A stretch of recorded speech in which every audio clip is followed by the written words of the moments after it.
This is the Puck Junk Podcast.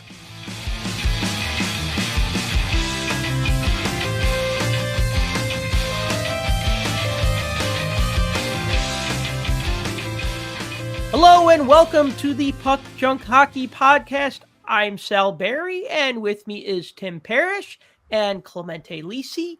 And today we're going to talk about the 2024-25 PWHL hockey card set. We're also going to talk about the 2025 Hockey Hall of Fame inductees and a couple of other odds and ends in the world of hockey and hockey card collecting. So, gentlemen, how you doing? I feel like it's been a while since the three of us have been together in the same virtual space. It seems like it was either me and Tim, or me and Clemente, or me and Tim, or me and Clemente. So people were starting to think that you were actually the same person. Like, how come we don't see Tim and Clemente together at the same time? How come we see Tim at the Chicago Sports Spectacular and we see Clemente at the Toronto Sport Card Expo, but we don't see them in the same place at the same time? So that took a little explaining, but yeah, I assured them that you are definitely separate people with separate interests and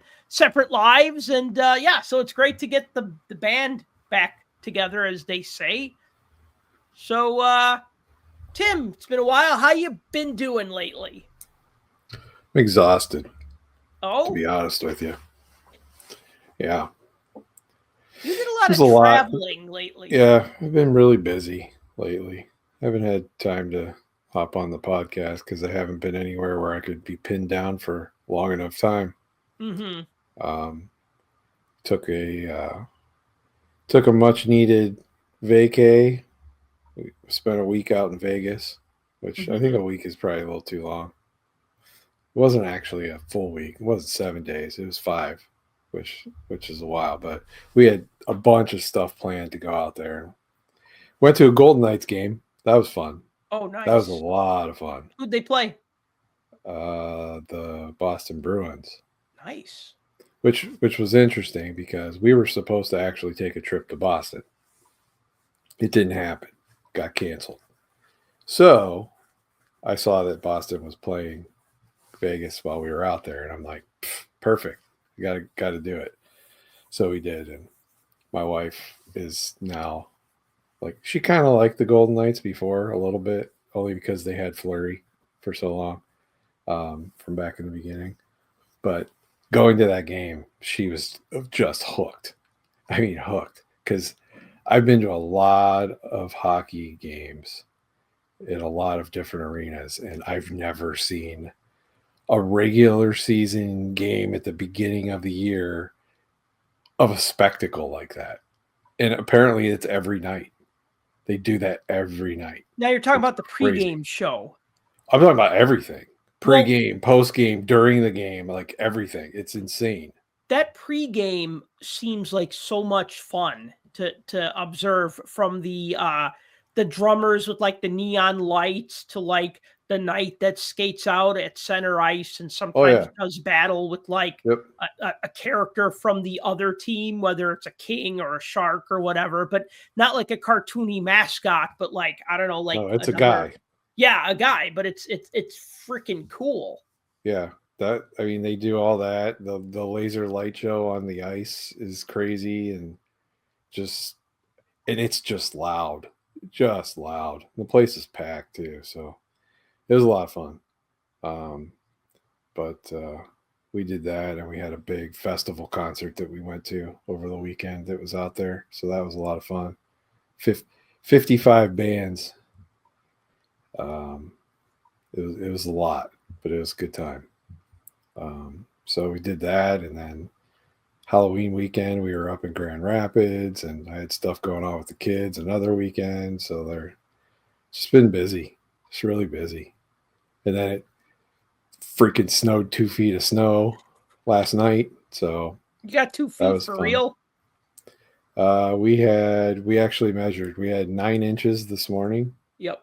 And then it snowed another 1.5 inches this afternoon. That's almost a foot. But yeah. It's annoying. It's Here ridiculous. we only got like maybe 2 inches in Chicago. It took me like almost no time to shovel. It was pretty pretty. It was already melting by the time I got around to shoveling. But yeah, It took us about 2 hours to do our driveway. Ugh. And it's because all the plows.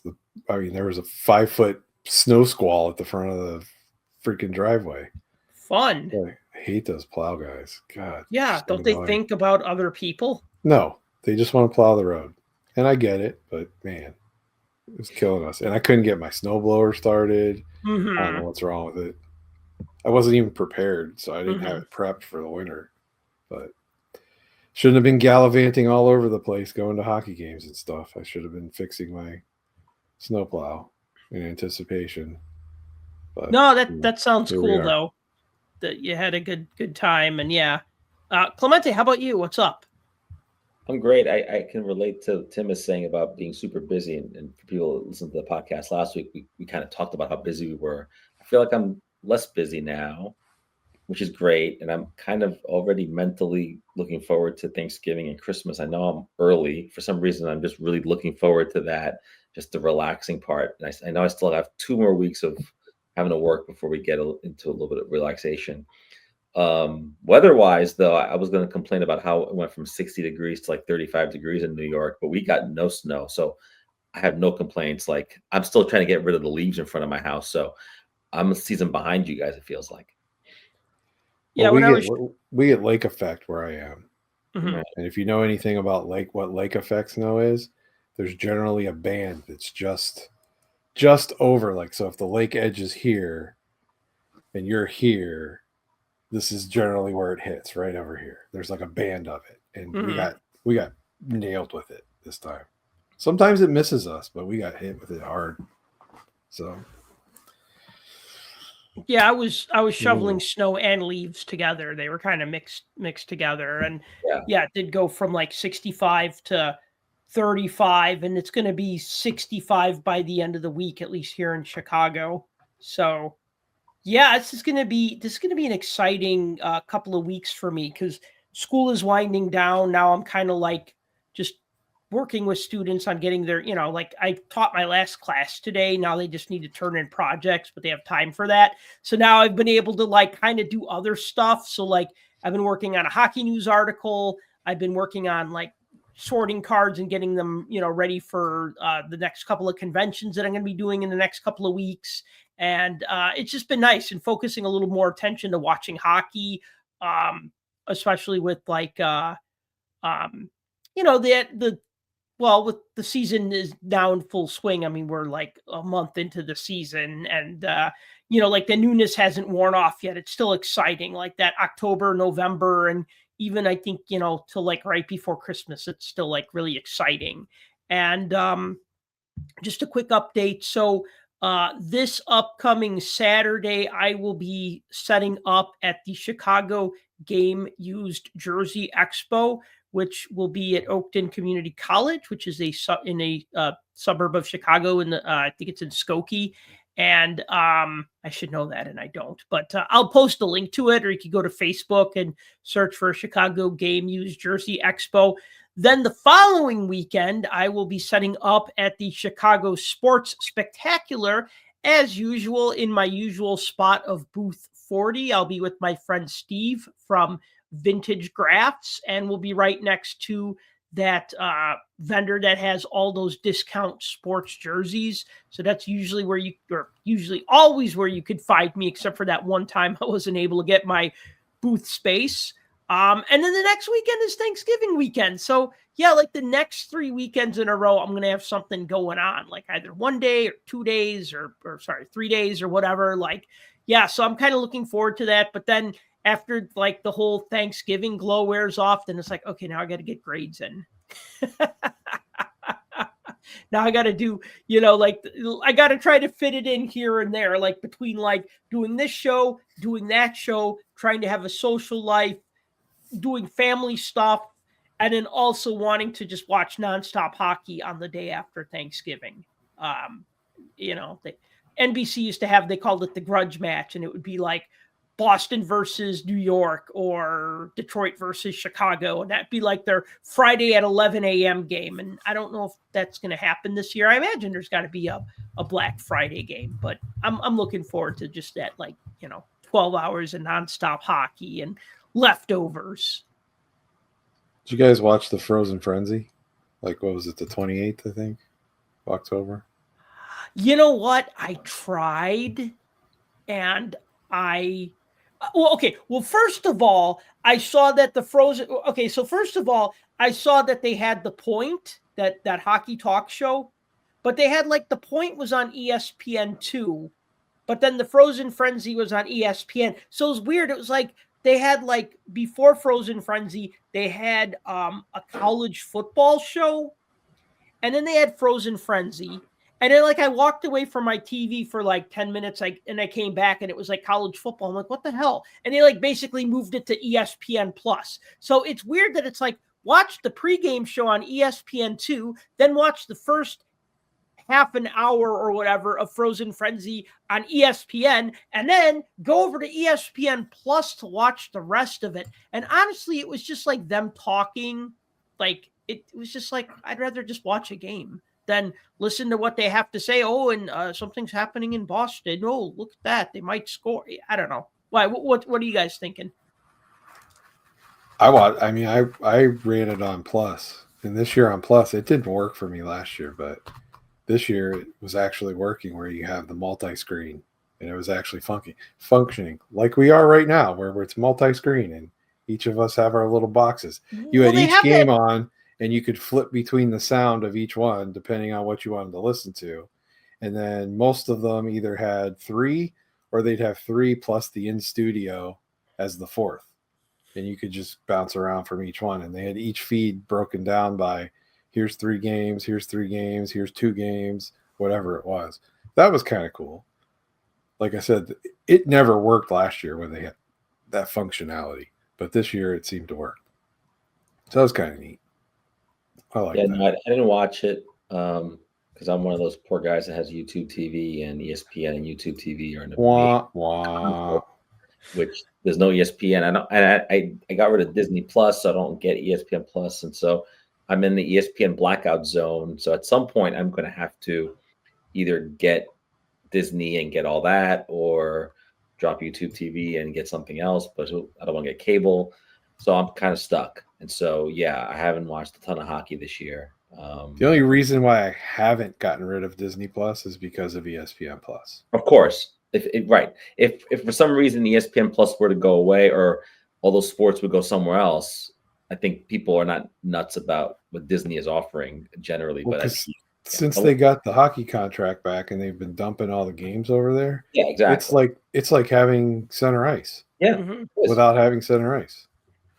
So yeah, no. Last season, I would like stay up late and watch the Oilers just because I could. It was like 10:30 at night. I'm like, I'll watch it. Like, I don't care. Yeah, and you get multiple feeds. You get home and away feed most of the time. It was great. Like you watched.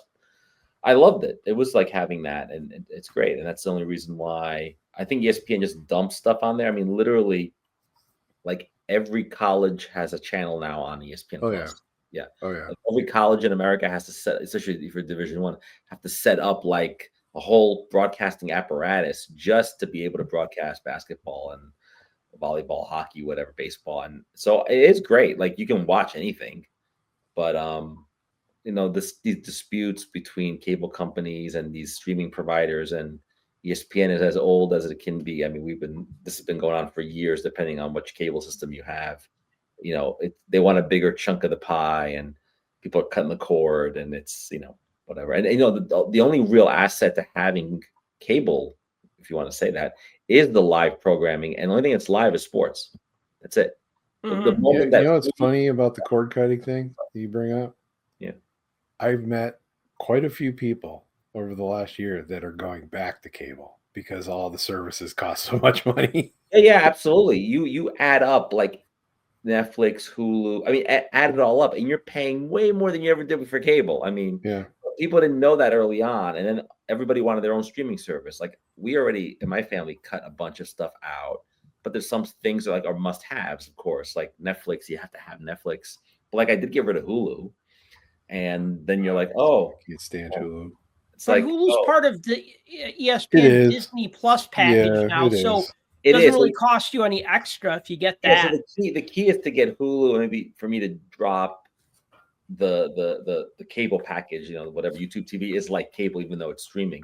But then you lose all the other stuff that you occasionally want to watch, like local television, which you can piecemeal it elsewhere if you have to, or you want to watch, I don't know, like the Food Network, like my family and I love to watch those like Halloween shows where people compete with each other, or Christmas, and like they're just fun to watch.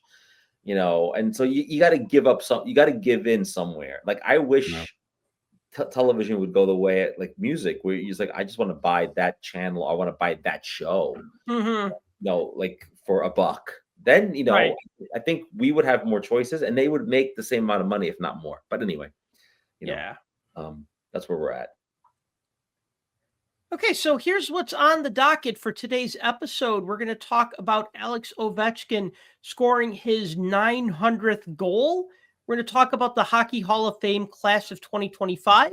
We're going to talk about a semi-recent social media post from the Upper Deck president about the state of card collecting. And then we're going to talk about the 2024-25 PWHL hockey card set. Ovi scoring goal number 900. So Wednesday, November 5th, he got goal number 900 against the Blues. Jordan Binnington was the goalie, and usually that's always a trivia question, like, what goalie did Mario Lemieux score his first goal against? Or what goalie did Wayne Gretzky score his 500th goal against? Or what goalie did Alex Ovechkin score his 900th goal against? And we'll always remember that because then said goalie also tried to steal the puck, which was funny. I mean, not really, but, kind of. I was just going to say, how can we forget that with Binnington being Binnington? And jockeying the puck. That was pretty funny. That would have been funnier if he then just threw it at the ref and said, fine, here, take it. I don't want it. But Well, did you see the feed that had the ref's mic? Mm-mm. Yeah, like when they figured out, because they all went over to the penalty box where the video judge is right there, and they were all on the screens watching the replay because they were all trying to figure out what happened to the puck. And then all at once they saw it, and so he skates over, and you hear a couple expletives, and he's like, "Give me the puck." I know you have it. Give me the puck. So it was pretty funny, but it was definitely memorable. And he said after, he's like, I wasn't going to keep it. I just figured, since I gave up the goal, I got an assist on it. So it's partially mine too. It's typical Binnington. It doesn't work like that. Yeah, no, unfortunately, or goalies would have lots of it. They'd have as many assists as they would have goals allowed, right? Right. But he was also his typical self, giving up 4 goals on 15 shots, and he got yanked in the second period. So in that game was actually fun to watch. Yeah, unfortunately I wasn't able to watch it because I have a night class on Wednesday, so I just was like, all right, I'll just can't watch them all, unfortunately. But I was thinking, well, first of all, 900 goals is just insane, right? Like, we never really, 10 years ago, 20 years ago, 30 years ago, Gretzky's record just seemed so untouchable, right? Like, it was just so, and then especially when you think of like the dead puck era, you think about how like hockey evolved in like the mid 90s with the left wing lock and the neutral zone trap and the New Jersey Devils doing devil things. And, so then all of a sudden games went from like 8-7 blowouts to like 1-0 or 2-1 or 3-2 type affairs. So, scoring 50 goals now is harder than scoring 50 goals, 30 years ago. I'm not saying that it was easy 30 years ago. I'm just saying it's a different game. So maybe, you know what I'm saying? It was different. The style of play was different. Goalies were smaller. Equipment was smaller. But then at the same time, training is better. Skates are better. Sticks are better. So I guess it's all relative. But 900 is just such a crazy number. And then it made me think, like, what is left for Ovechkin to break? Like, what records is he going to break? He's not going to break the all-time assists records. He is 67 assists away from 800. And that's pretty freaking crazy.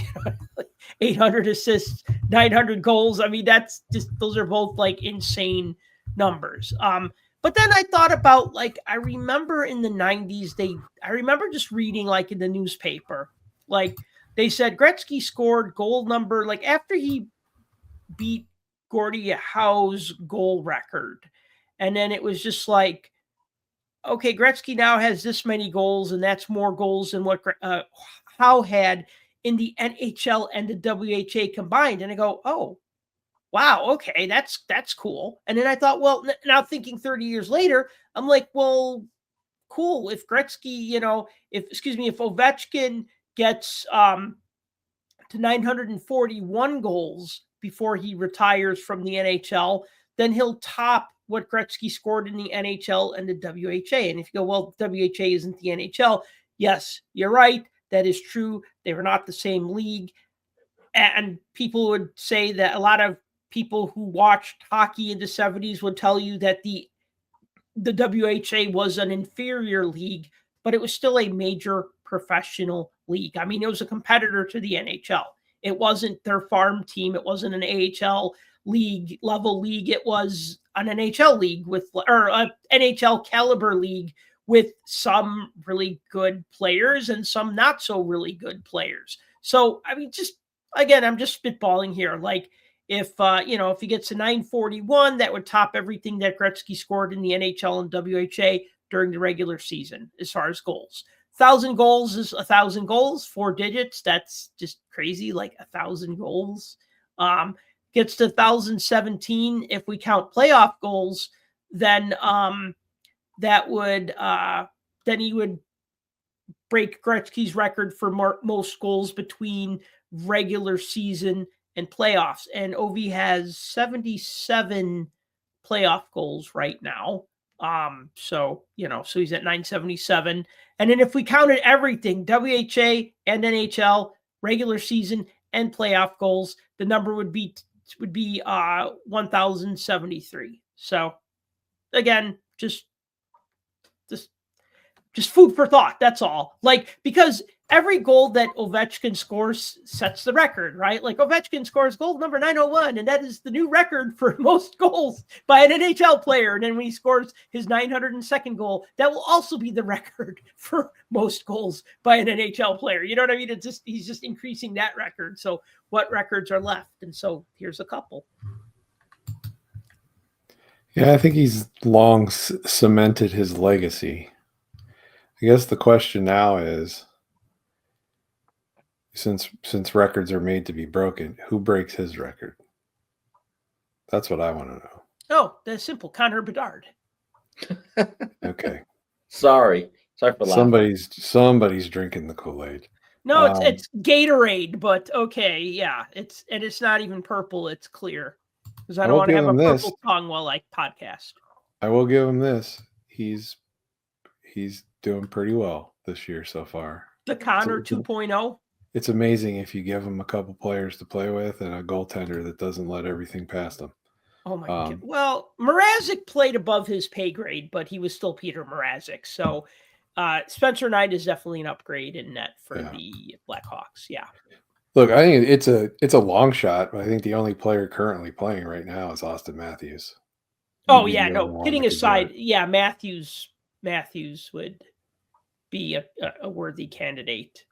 I mean, because if you just look at his scoring pace, he's the only one that's pretty much maintained. I mean, you got Draisaitl, but Draisaitl was streaky, and he wasn't as good as he was early on in his career. So he had that, drought in the beginning.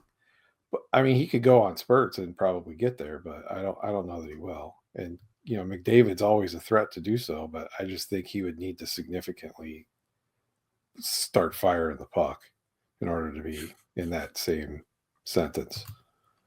Matthews is probably the only one current. So really it boils down to who's being born right now that will come into the league at 18. So yeah, Tim, you make a good point. My I thought the answer to that question was that that player isn't in the league yet.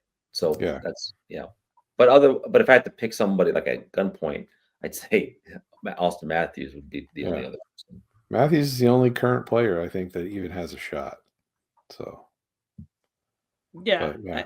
I'd agree with that. So Somewhere, some way in a laboratory, someone is being created to break this record.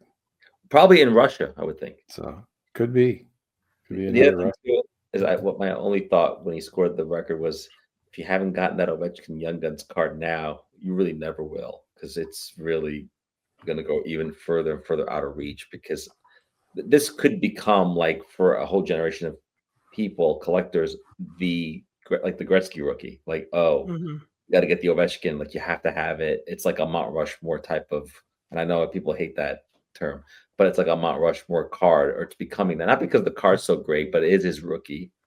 And I do think, he's got other rookies out there, we know, but I think that's the one where, I think we talked about this, Sal, during the NHL preview episode, where I think maybe at the Spectacular, you're going to have people come up to you and ask you, do you have an Ovechkin rookie? Like, that question might come back to you. You might have to keep a tally of that for us in the future. I know you're not looking forward to that. Oh, I'm sure it's going to be asked, and they don't want any rookie. They want the young gun. Of course. Yeah. Yes. Yeah, of course. So I won't even bother bringing my victory rookies or my MVP. I've got 75 victory rookies right here. Which one would you like? Yeah. You don't have the young gun? Forget it.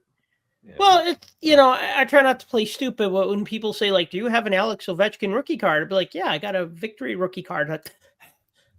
Like, what are you trying to do here?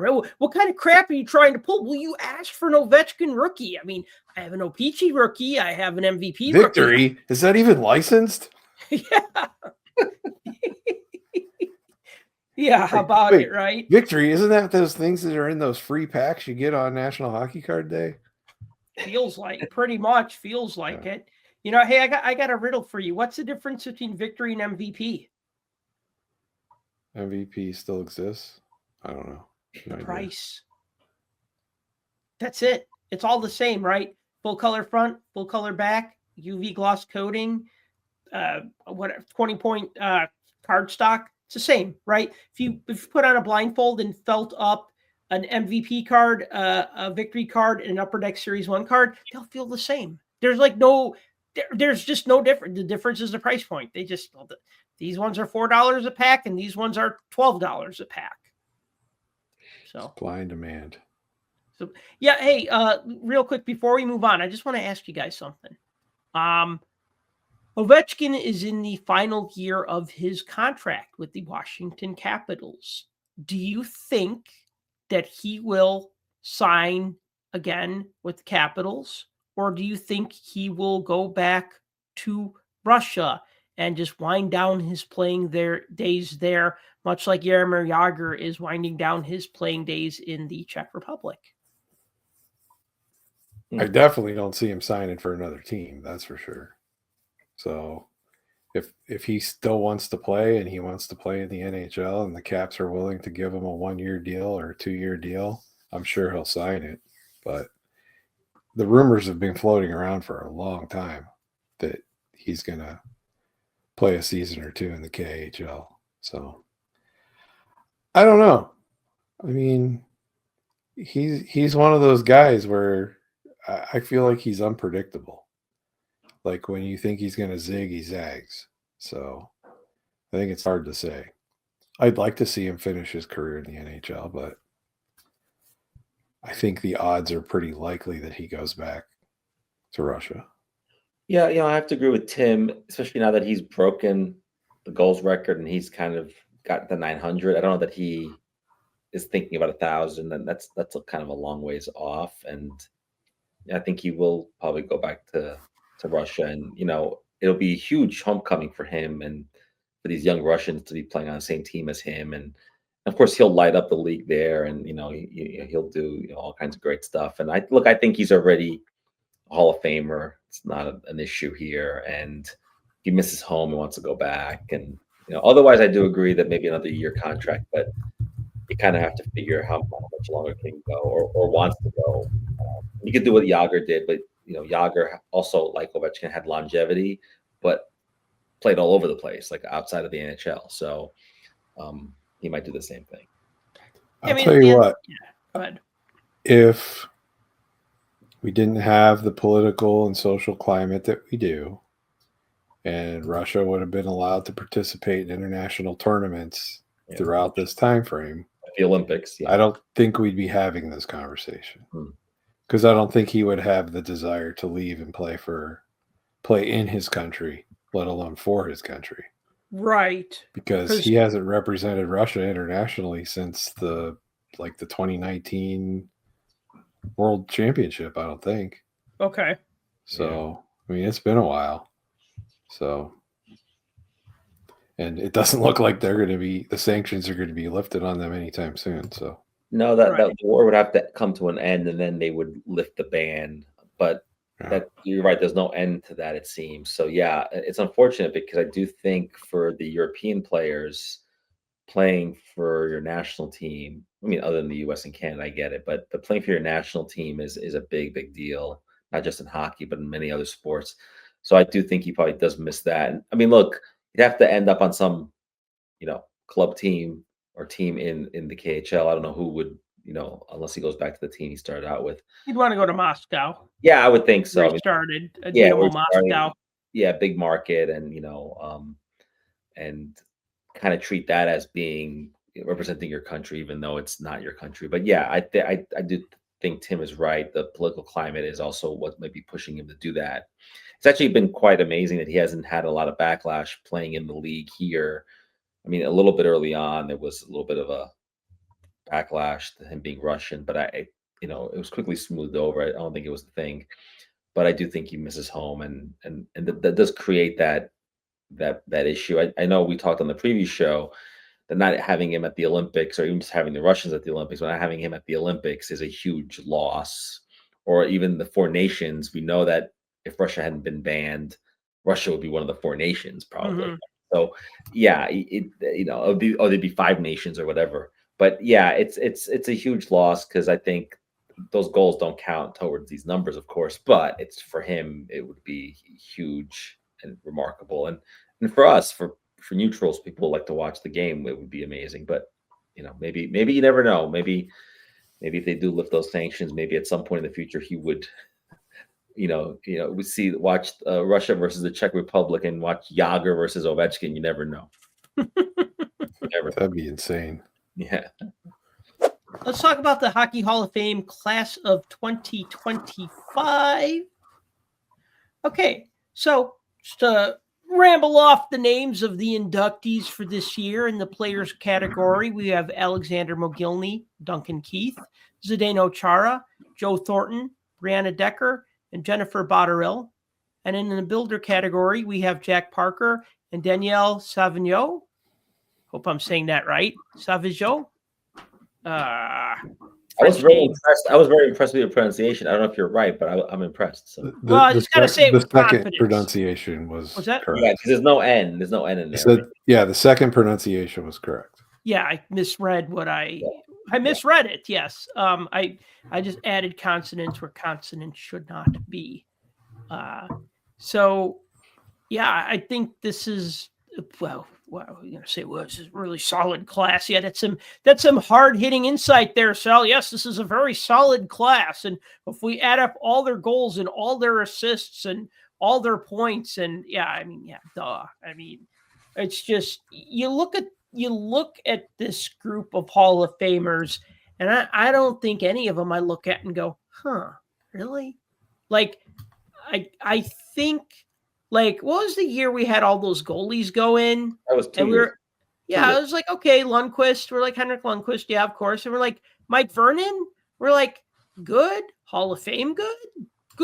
But is he Hall of Fame good, right? Tom Barrasso. We're like, good, but Hall of Fame good, right? And that's a separate conversation.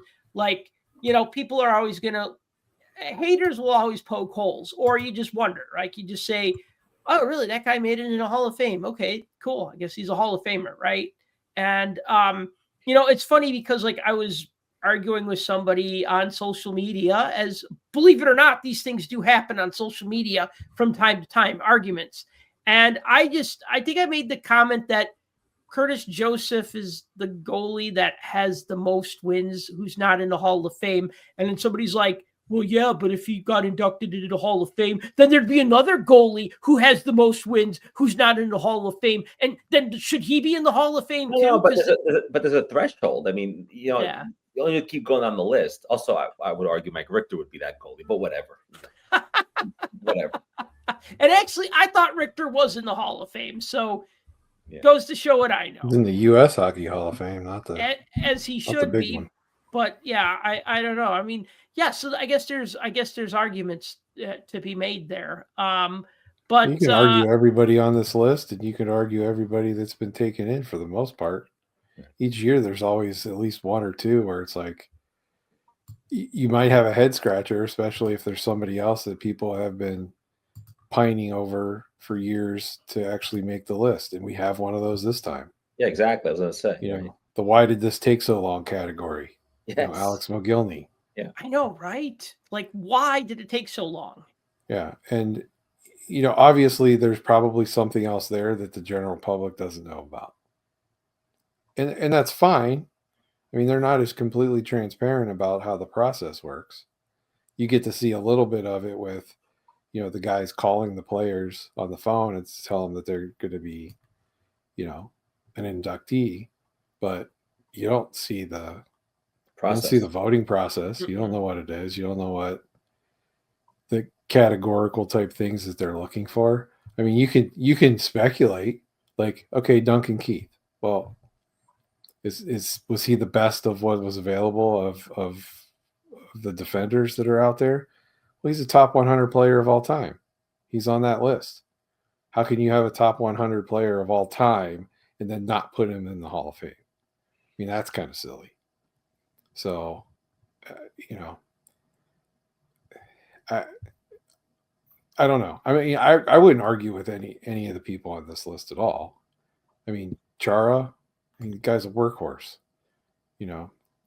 Playoffs alone, he's invaluable. Plus, he got named to the quarter century team too. So there's that.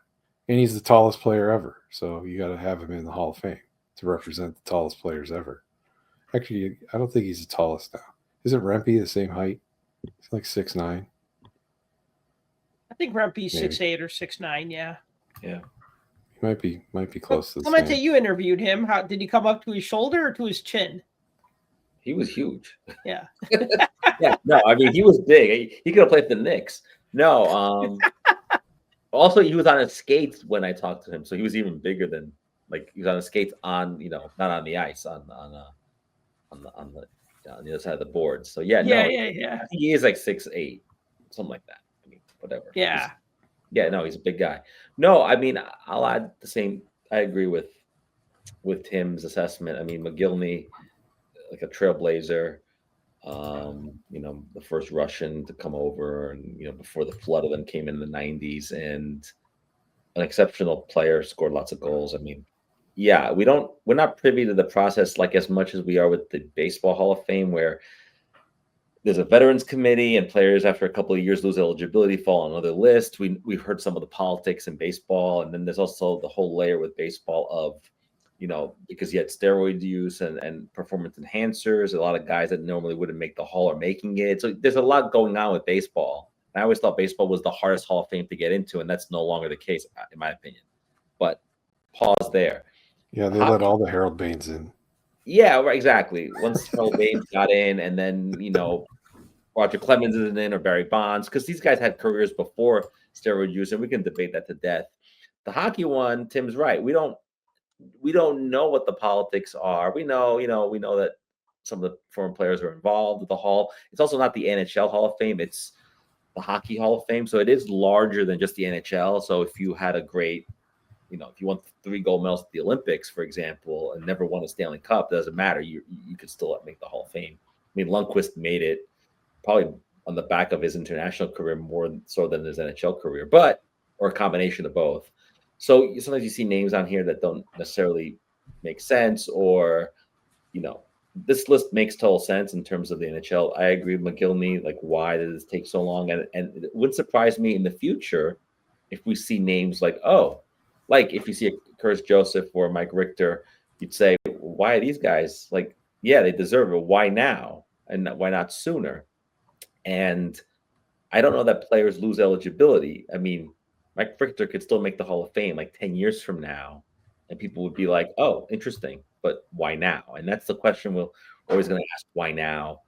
You know, if you're a collector, having McGillney go in now doesn't mean that much because he's basically in the junk wax era. So it doesn't really necessarily translate into any kind of massive, values there. But look, someone like Ovechkin will get in on the first chance they get. Yager, same thing. First chance they get, he's going to be in the Hall of Fame. So Yager would be in already if he just Yager hang out the skates. Stop playing. Yeah, exactly. And because I don't know what the rules are. You have to be retired by X years or something. Retired for 3 years, although Chris Pronger was technically not retired when he was inducted. He was still under contract with the Arizona Coyotes. Right. So it's weird. Just saying. No, I mean, he's just, collecting a paycheck, but sure. Yeah, right. And I know with Gretzky, they did that for 1 year. The only other person I would say allow that for would be like an Ovechkin. It's like, okay. Well, what was interesting about Gretzky was, they waived the waiting period. So he retired in 99. He was inducted in 99. He was the only player inducted that year. Right. Like they didn't, which makes sense, right? Like, I mean, how many, like, I mean, as cool as it would be to be inducted into the Hockey Hall of Fame the same year as Wayne Gretzky, it would be like, oh, yeah, who was inducted in 99? Oh, Wayne Gretzky. Wow, that's amazing. And who else? Oh, okay. You know what I mean? Like when you're compared to Gretzky, you're always going to be number 2, no matter what. It's just how it is, right? So I thought that was actually a smart move in 99 when they inducted Gretzky and just Gretzky. I mean, they inducted Andy Van Hellemond, who was a referee for a long time.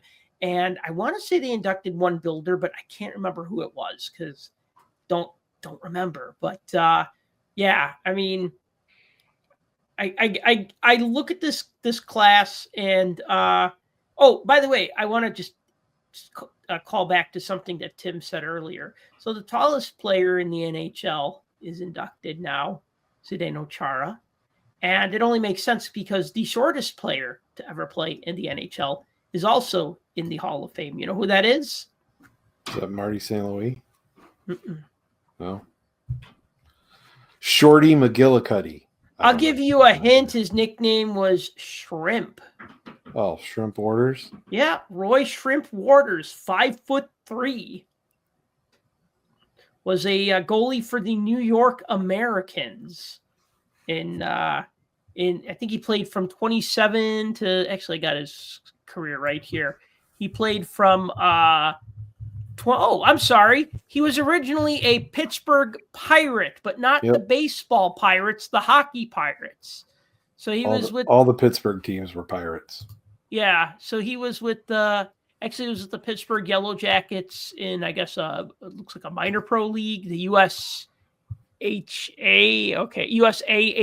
and then so he played for the Pittsburgh Pirates, the New York Americans, the Montreal Canadiens, and then back to the New York Americans. So yeah, Roy Shrimp Waters, who was 5'3". So the only two Reuters, I can't even talk. The only two Waters cards I have show him as a Pirate.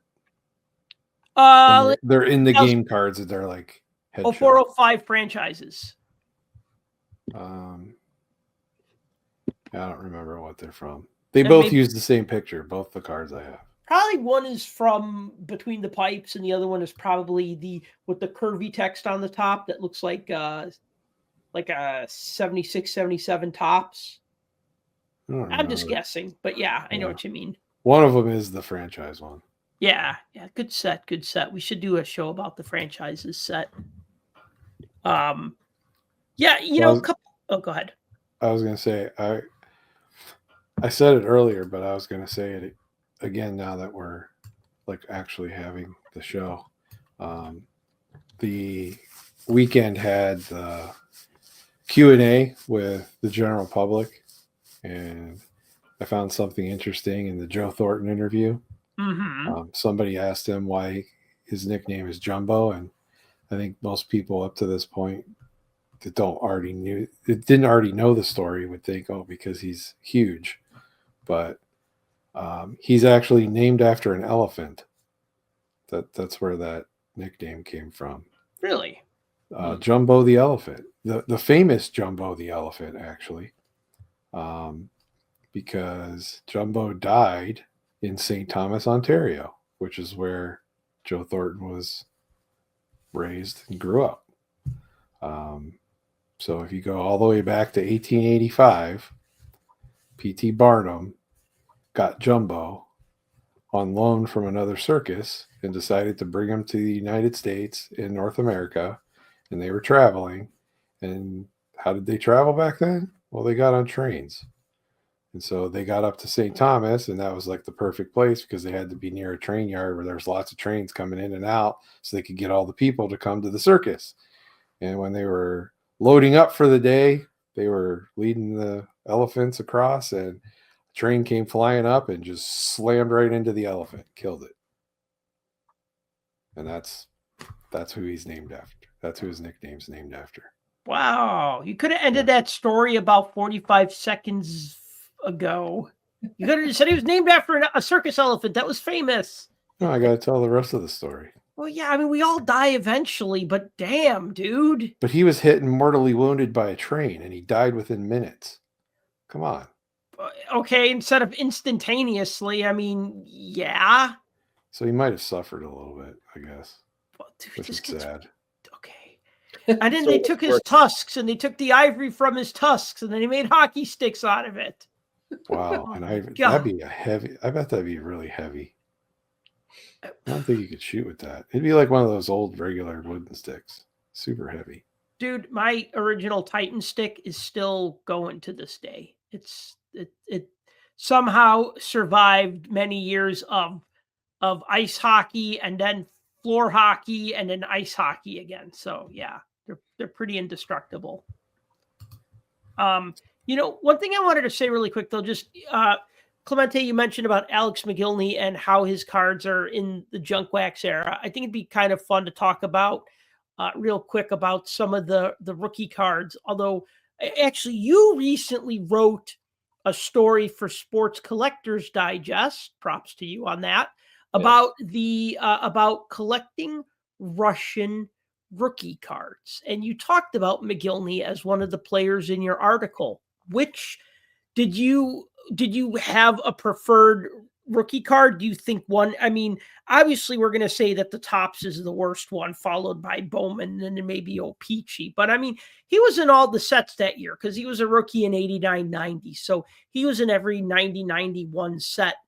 Is there maybe one that you think is more desirable than the other ones? I mean, is it Upper Deck? Is it O-Pee-Chee Premier? What's your thought? I'm trying to think which one I pointed out in my article, because for each player, I tried to pick like the one card that I thought was worth chasing, and now I can't remember which one I put for McGillney. But while I looked that up, I will tell you that putting that list together, it was timely because of the Hall of Fame induction. Also, it came out I think the day before the Ovechkin broke the record, so that's great. But the idea was like, just 10 Russians is very difficult to narrow down. By the way, the card I pointed out for McGillney was the 1990 Tiffany Bowman. Oh, the Tiffany Bowman. Okay. Got to be that guy. I got to be that guy because I was trying to find something that was a little bit more desirable, value-wise. But having said that, putting together just a list of 10, so first of all, not all these guys are Hall of Famers. Like Ovechkin's on my list and he's not in the Hall of Fame yet. But the one player I wish I had put on this list that I did not put on was Malkin, because I do think that he's severely underrated and I do think he deserves recognition. But I also felt like I had to put on a goaltender on here because goaltenders get zero love, not just by the Hall, but in the hobby in general. And I ended up putting Khabibulin on here, who I think could be a Hall of Famer someday, but he's got to get behind, I guess, Cujo and Richter. But But having said that, it was a fun list to put together, and I recommend going to it. And I do think that it is fun. I did do a piece a couple of years back about rookie cards of players and athletes who were in their North American professional debut. So Ovechkin obviously does have a Russian rookie card, just like Shohei Ohtani has Japanese league rookie cards. And those, if you think about it, they're real rookies, but whatever, we can argue about this all day. But always fun to put a list together, and always fun to do players who are not native because of all the permutations and all the experience they have prior to the league and all that other stuff. And they play international tournaments and, all that stuff. But definitely worth a read, I think. Yeah, I think, one thing about Malkin, okay, two things. One, he's not the most popular Penguin, and two, he's not even the most popular Russian. So I think he gets overshadowed in two directions, you know what I mean? Like, whereas, like, there's always been that Crosby versus Ovechkin debate, at least for the first 10 years of their career. But, and then it was like, well, you can like both players, it's okay. But, like, the thing is like, I mean, you could still say Ovechkin was the best Russian player in the league, if you didn't want to say he was the best player in the league. But yeah, I feel, Malkin definitely gets overlooked. I mean, I had when I put that list together and I left Malkin off, I thought for sure Tim would see the list and send me a note saying you forgot Malkin. But I'm curious to see what Tim thinks of Malkin in general, but also Gino's played with a chip on his shoulder basically the entire time he's been in the NHL. Right. Because of that very thing. Yeah. He gets overshadowed by Crosby, and he's not even technically the best Russian because of Ovechkin. So he's that guy too. And I think he plays like it. He plays out of his mind. And he was left off the top 100 list. Everybody said, oh, he's number 101. Yeah, but he's not in the top 100, which is insane to me. Yeah, I agree. But, because he was like on the all-decade team. Yeah. But not on the. I don't feel so bad putting him. I only had 10 spots. When you have 100 spots, you should be in there. Like, so if you had 11 spots, he'd be number 11. I was thinking maybe I'd do like a dozen, and then I could have squeezed him in, but then I had to find somebody else. Whatever. I mean, I haven't gotten any hate mail from Malkin fans because I think they're a very small group and they're not really vocal. So that's the issue. If they were large, his rookie card would be worth a fortune as Young Guns, but it's not. Yeah, you can't list everybody. I get it, but he is underrated, and he gets overlooked a lot of times. And he's playing this year like that happens. I mean, the guy's on fire right now. Yeah. It's like, I don't know where he found the fountain of youth, but hopefully he can keep it up and sustain it for 82 games. Yeah. So anyway, McGillney, lots of junk wax era rookie cards from 90-91. Duncan Keith was in that 05-06 rookie class year, which was crazy because you had basically a double rookie class because you had the lockout before. Char is interesting because he has only one rookie card.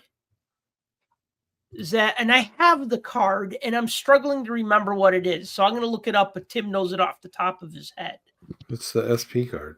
What is it? 97-98 SP? As an Islander. I know. Yeah, it's one of the Future Watch ones that has all like the little tech design on the side. Yeah, that's it. 97-98 SP Authentic number 186. Yeah, but that card's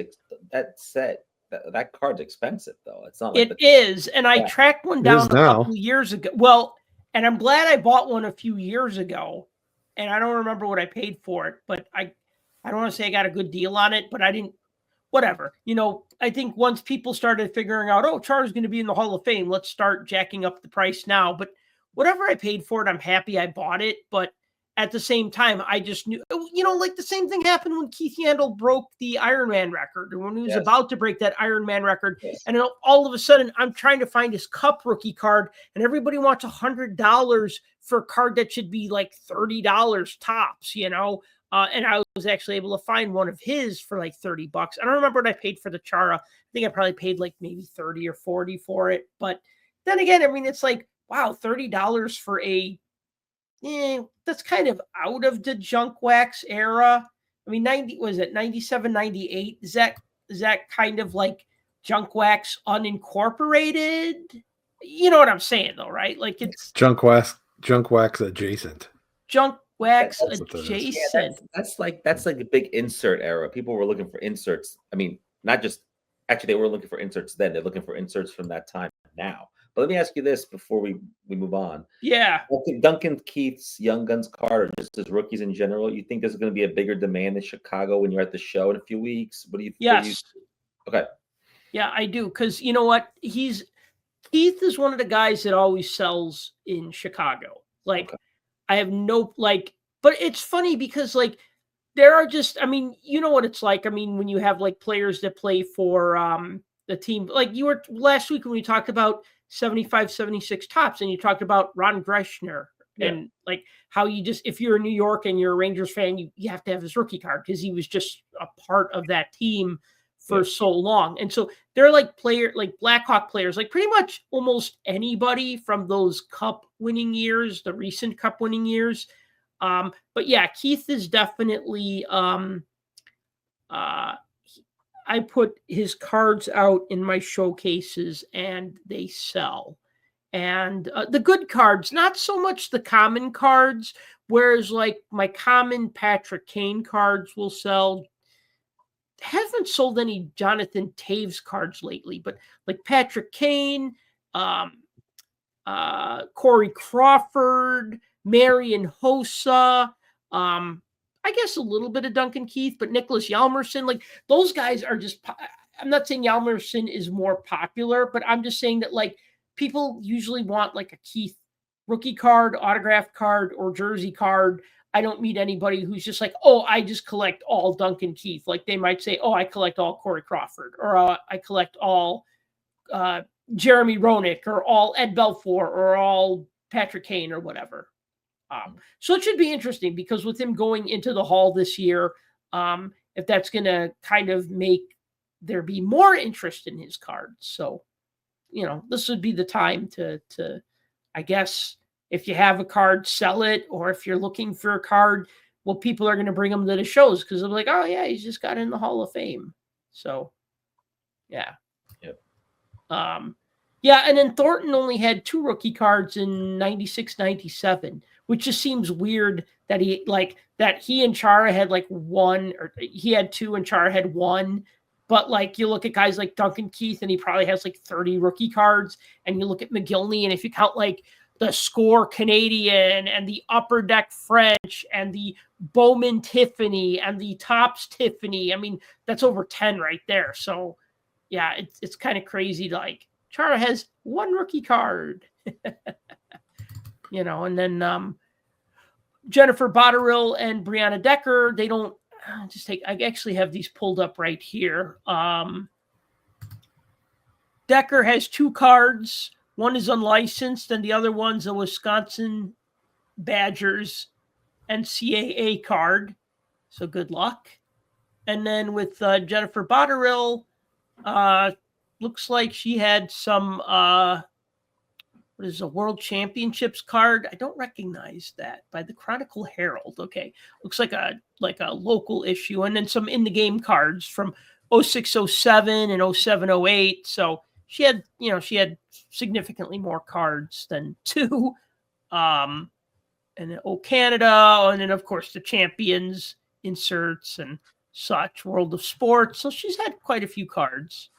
Actually, and then 1 in 2023.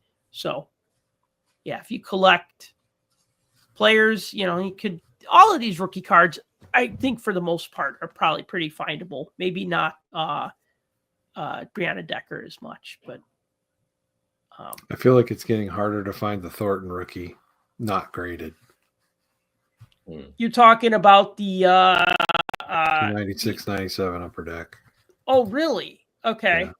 Every time I see it, it's graded. I can't find the Black Diamond card to save my life. Yeah, those are a little harder to find, but I'm talking about the one with his nice picture with his, you know, his little. He's doing this under the chin, fist under the chin, glamour shot picture. Yeah. So Yeah, I got a few of those. Yeah, Not anytime I ever see it, it's in a slab. Yeah, that's the unfortunate thing. Everything is slabbed, even if it shouldn't be. Mm-hmm. Okay, so moving on. We want to talk about this social media post from a couple weeks back. We just wanted to talk about it when we were all here so we can all talk about it. So this was from Upper Deck President Jason Mazara. And I will pull up the post here. I'll read it to you, to those of you who are listening and not watching, which is fine, whatever. But you have to hear my voice for the next 30 seconds. So this is what he posted. He said, everything speculative is up right now. The stock market, Bitcoin, trading cards, and it's pricing some collectors out. Here's what the data shows. 50% of consumer spending in the US is coming from 10% of the population. Rich people are carrying the market, not just in cards, but across every category. Concert tickets, $1,000 for nosebleeds. Luxury goods, selling faster than ever. High-end collectibles, moving at record prices. When boxes cost $1,000 or more, you're not buying for fun anymore. You're speculating. You're betting that what you buy today will be worth significantly more tomorrow. And that works until it doesn't. Sports cards have always had a speculation built in. You collect a rookie hoping they become a Hall of Famer. But what happens now is different in scale. And when markets become this speculative, they become fragile. I'm not saying the sky is falling. I'm saying we need to be honest about what's happening. This isn't sustainable growth driven by collectors who love the hobby. This is wealth concentration driving prices that most people can't participate in. And if that money suddenly moves elsewhere to bet on something else, we all will feel it. So I think that's a good description of maybe not the junk wax era so much, because like everybody was buying into that back then. But yeah, I mean, people buy into something and then they move on to the next thing. And that always happens. I personally don't buy other sports cards. So I couldn't tell you a box of cards that cost $1,000. I'd be like Panini Exquisite, Topps Diamond Club. I don't know, right? Like I'm not into other sports, but I do understand that there are sets that cost like, what's so funny? Just your characterization of some of these sets are funny. What, Topps Diamond Club? Yeah. Well, Panini. Well, Exquisite is Panini Exquisite. That is Panini Exquisite. That is a set, right? No, it's Exquisite Upper Deck. is Upper Deck. You can get Immaculate. Right. Panini Immaculate is the high end product. Okay. Yeah. Is that what it's called? What's the one that's in the briefcase? I think it's that's a different one. And I know people who are gonna Flawless is in the briefcase. Yeah. In a briefcase. Wow, that's it comes terrible. in a briefcase. Yeah, it's pretty here, fancy. I thought a metal box was highfalutin, and a set of cards that comes in a briefcase. Yeah, it's a Who metal. is this It's like a for? metal briefcase. So it's a basketball collectors. Yes. What metal briefcase? Isn't that a bro case? No, this is actually it's really like a briefcase. Yeah. Yeah, it's actually a briefcase. All right. Well, anyway, so yeah, I don't know. What do you guys think about this? Tim, you wanna take point on this? I don't know, man. You really want my opinion on this? That's why we waited a week to talk about it. Oh boy. I think everybody's kind of talked ad nauseum about this, and it depends on what side of the fence you're on. But it matters what we think about it, right? Now they're waiting for what we have to say about it. Sure. Look, we're collectors. I mean, yeah, you do some selling, Sal, and Clemente. I don't know if you sell stuff ever. Just on ComC. Yeah. I like to sell. I like the idea of selling. Do I sell? No. But if you have skin in this game, it behooves you to be on the side of more breakers, more high-end boxes, more celebrities endorsing stuff, more this, more that, because it's more eyeballs on the product. It's more eyeballs on the hobby. It's more eyeballs in general, and it's going to get more people buying and spending and opening and breaking and gambling and everything. And so it's going to be profitable for those that are making a profit, right? But what I think the argument here is that gets overlooked by a lot of people is the sustainability part of it. I mean, that's really what he's kind of getting down to the brass tacks of it. It's the sustainability of what's actually in the hobby now and what could be in the hobby down the line. Because you have ebbs and flows. We've seen it, right? We've all seen it. We've been in the hobby long enough that we were around in the 80s when, you know, collecting was becoming the most popular thing in the world. We were around in the 90s when it did become the most popular thing. We were around in the late 90s when that bubble burst. You know, so the early 2000s when there was a billion sets and nobody to buy them. So, you know, we're going to see something. I don't know if you want to call it a bubble or not, but we're going to see something. And, you know, I don't know. Comparing it to okay, let me formulate this. He's comparing this to the greater, I guess, the greater economy, right? So here, one thing that he throws in there that I don't like is he throws out the whole 50% of U.S. Consumer spending is represented by 10% of the people. I don't like that comment because that's the whole K-shaped economy thing. And that came out from Moody's when they put out their, I think it was their August, might have been their August report that the economists put out there.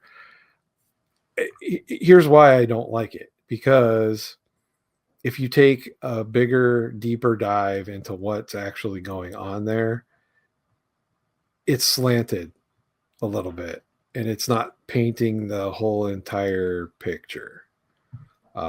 So yeah, can they actually make those numbers happen? Sure. Yeah, they can make those numbers happen. But I've seen it represented differently. But it is what it is. Okay, fine. The concert ticket thing, I'm guilty of that. I didn't buy $1,000 nosebleeds, but I started off the show telling you guys I went to a festival. We saw 55 bands, though. I mean, we could have. There's not enough time in the day. We saw 21 of the 55 is all we got to. So if you boil it down, we spent about $30 per band, which if you went and bought a concert ticket to see those actual bands, you'd spend more than $30. So it's relative.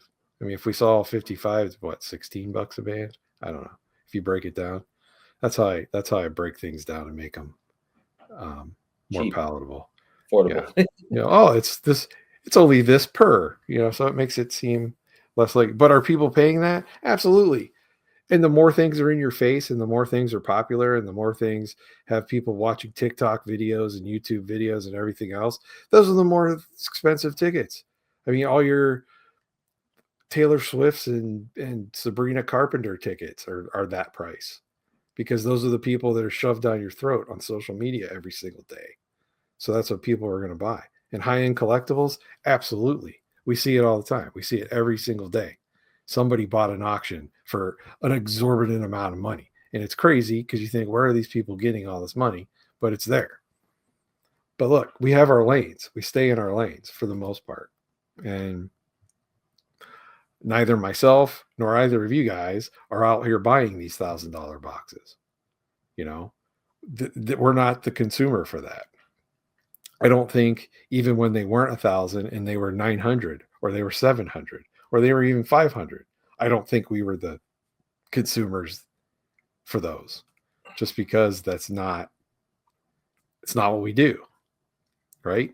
Would we like to? Sure, absolutely. For research purposes, I'd love a box of the cup every time it comes out, just so I could go through it and bust it open and see what's in there. But that's not the case. There's a lot of things going on in this hobby that he points out in here, even on the most general level, that I absolutely agree with and I can totally see.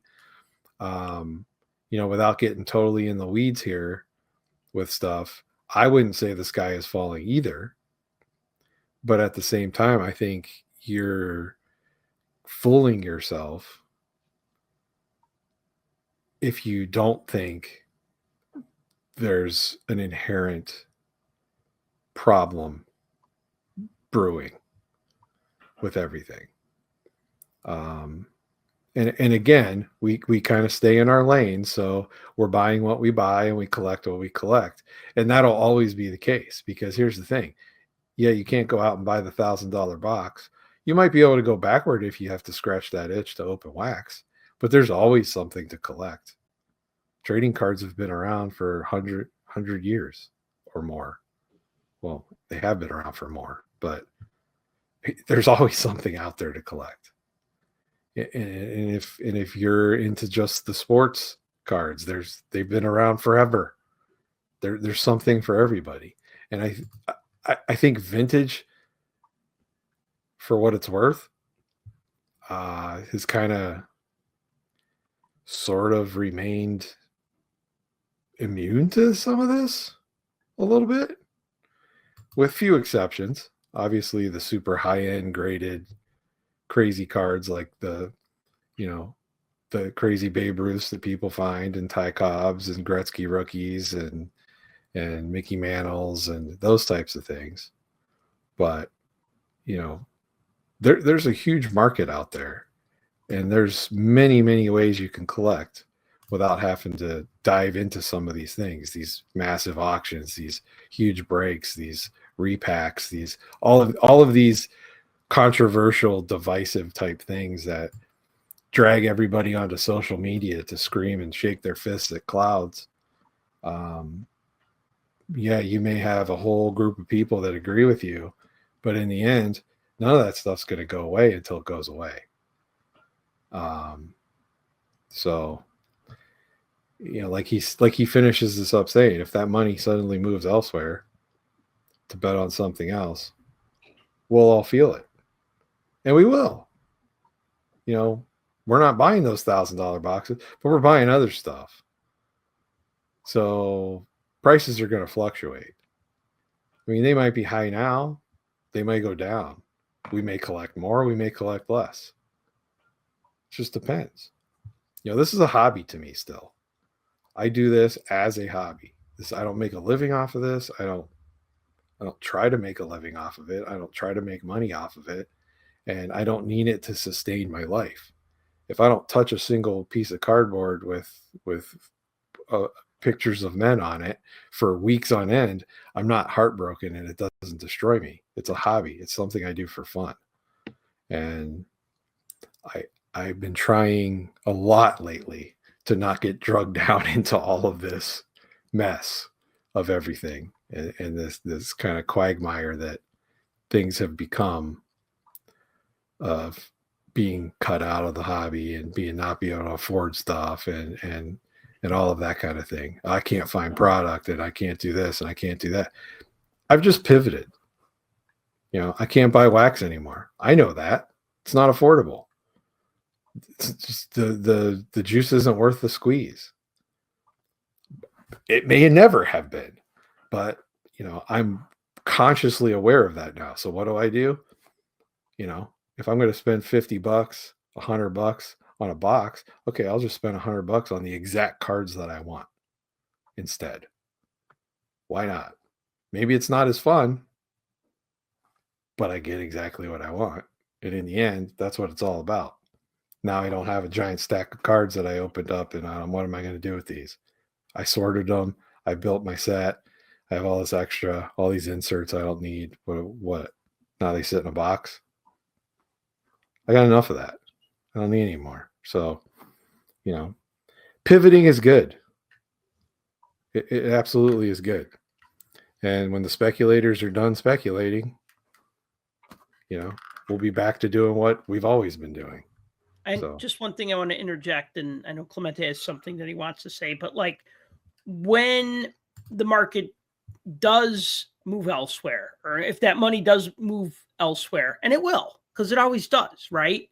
And so, what does that result in? I mean, it's going to weaken sales for sellers, whether they are card companies selling those $1,000 boxes, or breakers selling those $200 spots, or card shops, or just like guys like me who do shows but don't have a store, right? Like I remember a couple years ago, and you remember what it was like in 2021, right? Like just that there was like all that pent up demand, and then like everything reopened, and you had the national, and it was like the biggest national ever, and people were just buying everything they could buy and grading everything. The frenzy was crazy. Right, the frenzy, right? And that frenzy lasted for like, I mean, I remember in 2021, 2022, card shows were insanely good. And then I remember when I started to see things trail off. And then when like a lot of the people who were buying my stuff were buying things that they wanted to turn around and grade. They were not necessarily collectors. And I had other cards, not just hockey cards, but like they were into something that they thought that they could either maybe flip, but really it was like, can I grade this, and what will it sell for if it grades a 10, right? So once that started to kind of weaken, and then I noticed that a lot of the guys with the bro cases weren't coming up to my table and saying, hey, I want to buy this entire stack of your 1989 Nintendo stickers. You know what I mean? Like that sort of stuff. So in a way, like weakened it, because then I was just, okay, well now I'm not selling. I kind of lost like a third of my clientele, right? But I mean, honestly, though, I mean, that's not what I'm into. I'm into selling hockey cards and selling cards to people who like the cards that they buy. Like I sold a guy a bunch of Star Wars cards, and he like spread them out on the table, and he was trying to figure out, like, he's like, well, I'm just seeing which ones are my favorite. And I'm like, dude, I'll just cut you a price on all of them. You know what I mean? Because he wanted all of them. And I'm like, all right, don't worry about the price tag. We'll work something out, right? You know what I mean? Like I want to make people happy with what they buy. So, if the guys who are buying to resell the cards or to grade the cards buy from me, that's fine. They could buy the cards and put it in their bike spokes. It's their card once they buy it from me.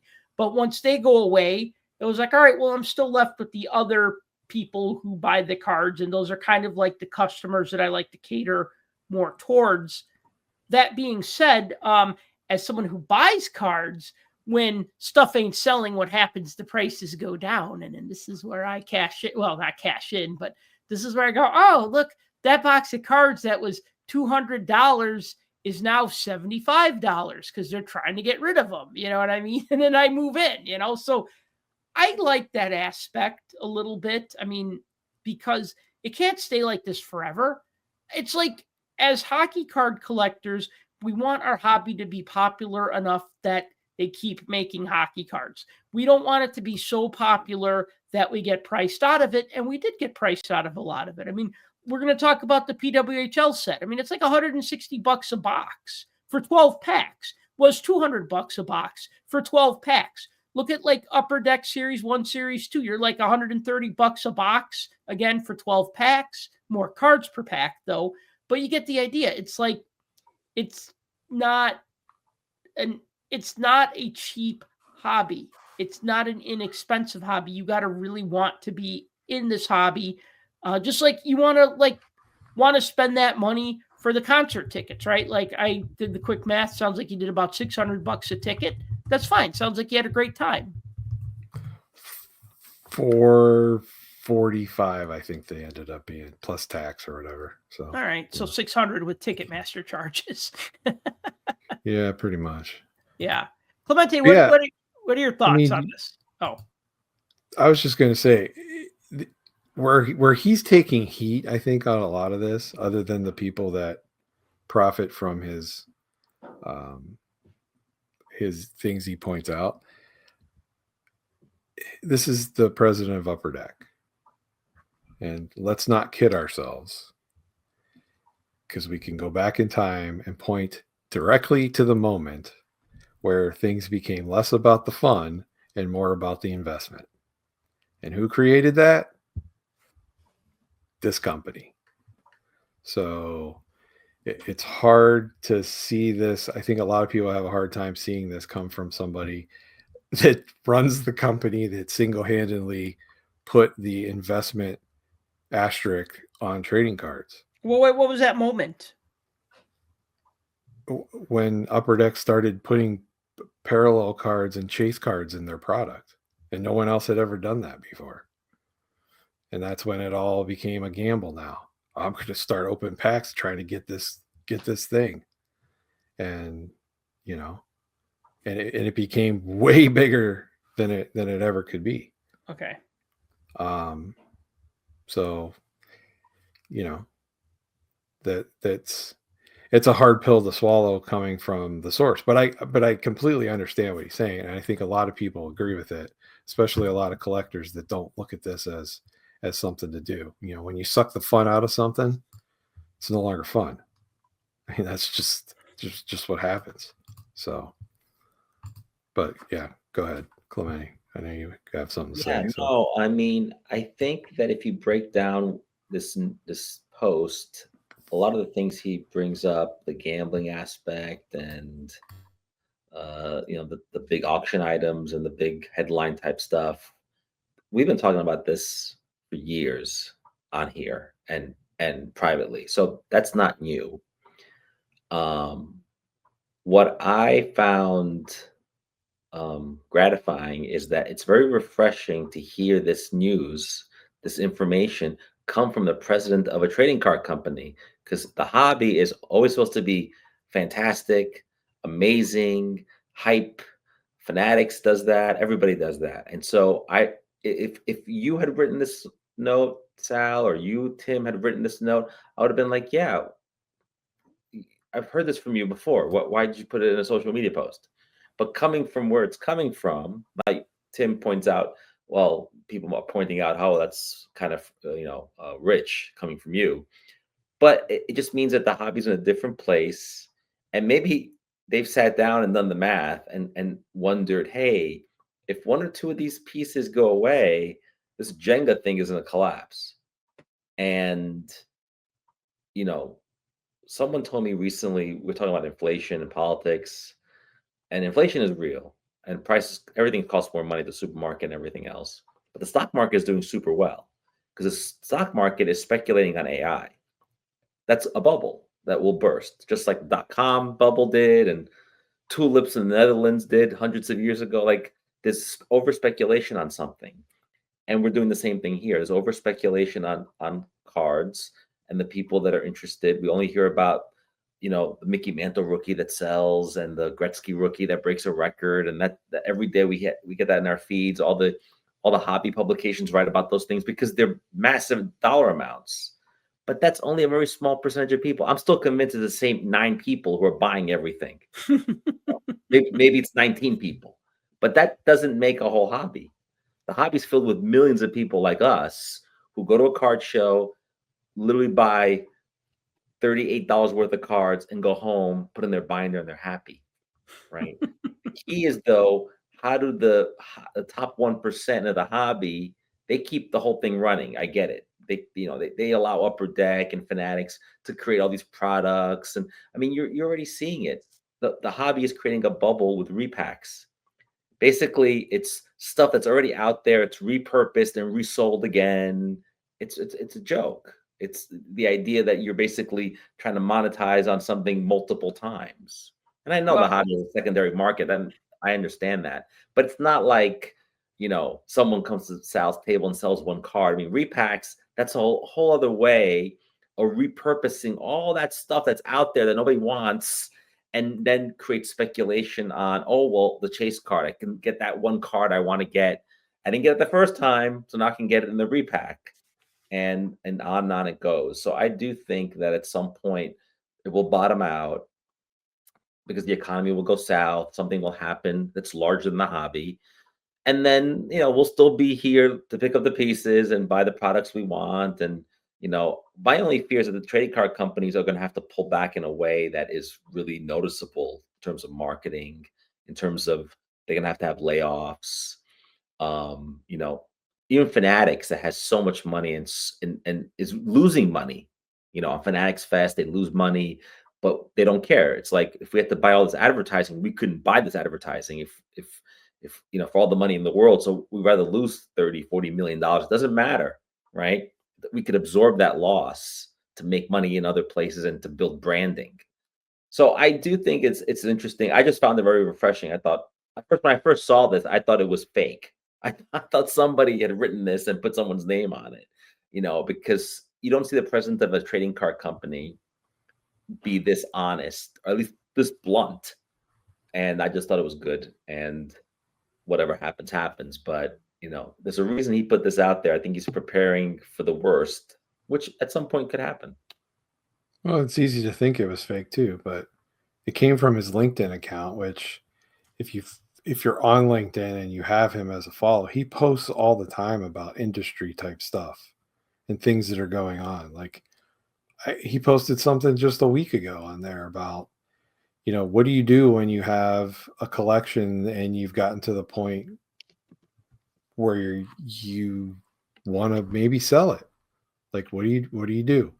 Like, how do you get to that point? And I think that's something that all collectors experience. But he posts different stuff like that. He also posts different like industry type stuff. It's just this particular thing struck a nerve, and everybody went crazy about it because it's almost like a doom and gloom statement coming from a president of a trading card manufacturer, just like you said.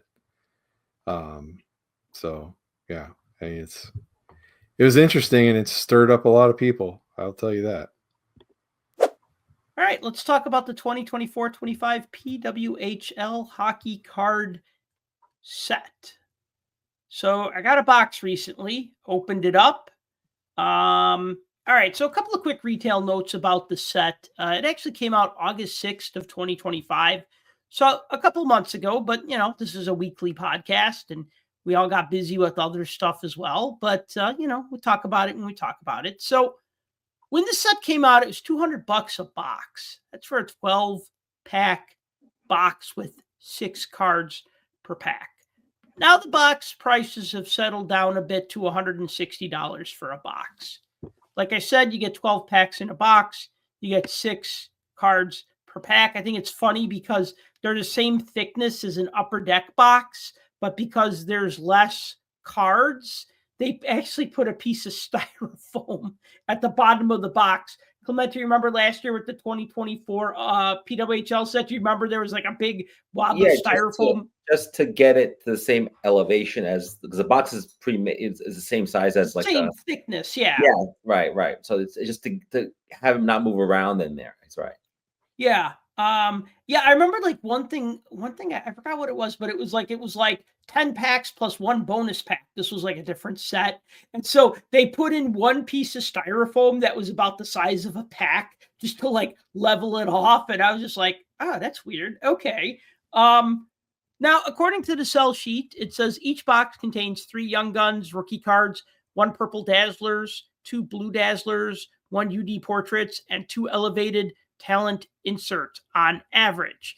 I don't know if that's true or not, because when I opened my box, I had a bit of a different experience. I didn't get 3 Young Guns. I got 2. I didn't get a Purple Dazzler, but I did get 3 Dazzlers. They were just all blue. And I got, actually I did get 1 portrait. No, I got 2 portraits. So like my stuff was all off, like compared, like my notes, like when I did my break and I wrote down what I got and I look at what I have right here and I look at this, I go, yeah, no, that's not what I got. Yeah, but they said on average. So on average, but like everything was like all the averages were off. You know what I mean? Like, well, maybe it's a collation issue, which we'll talk about later. Yeah, you're right about, I agree. So anyways, so it's a 70 card set, same as last year. Base set is 50 cards, numbered 1 through 50. And then the Young Guns rookie cards are numbered 51 through 70. So I'm going to talk about the card design. So a couple of the best players in the set. I mean, there's a lot of great players in this set. But, it's funny. What do I do sometimes? I pick names that I recognize. And then I noticed that they're all team captains of their respective teams. And I'm like, yeah, okay, it kind of makes sense. Brianne Jenner and Mary Philip Poulin and Hillary Knight, and then Kendall Coyne Schofield, some of the cards. Of course, it's basically the 24-25 Upper Deck design of Upper Deck Series 1, Upper Deck Series 2, and Extended Series. Now, I don't know how you guys feel about that. I actually like that. I feel like this is a, no pun intended, but like a sister set to Upper Deck, right? It looks very similar. Like the colors are different because they match the team colors, but the design is the same. And I kind of like it. It's not like they put a pink bow on it and said, it's the girls set. So let's put, you know what I mean? It's like, it looks just like the regular Upper Deck set, but it's PWHL. And I think I'm okay with that. Whereas I didn't like that when Topps would do that with like, the football, basketball, baseball, and hockey sets all had the same design. And it was like, do something original for each sport. But here I like this because Upper Deck Series 1, Series 2, and Extended Series, we call that the flagship set. So this feels like the flag, this has the same design. And I don't know. I like that. It to me, it just feels right. What do you guys think? I think it keeps things consistent. I mean, I don't have a problem with it. I'm kind of glad that they did it. Yeah, to be honest. I agree, but had it been different, I wouldn't have minded that either. Okay. And maybe we would have been here complaining about why isn't it not similar. But I'm always looking for new designs.